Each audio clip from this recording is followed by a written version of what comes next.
احنا النهارده معانا مها اول غيار فكينا، وهي تمام. هتشوف النتيجه دلوقتي. وطبعا احنا لسه في تورم، بس هتلاقي في اختلاف كبير ان شاء الله. ان شاء الله.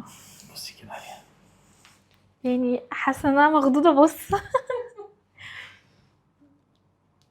تحفه.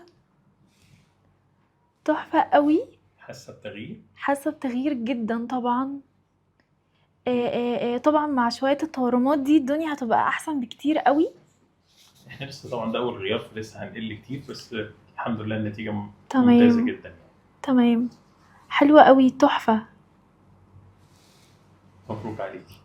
تسلم ايدك يا دكتور. الله تحفه. يخليك. تحفه. طبعا التنفس دي كانت اهم حاجه بالنسبه لي. ايه الدنيا اخباره الحمد دلوقتي؟ لله كويسه جدا جدا. الحمد لله. يعني دي كانت اهم حاجه بالنسبه لي بصراحه. تحفه. ان شاء الله لسه هتبقى احسن. اهم حاجه الالتزام بالتعليمات تمام. الفتره الجايه.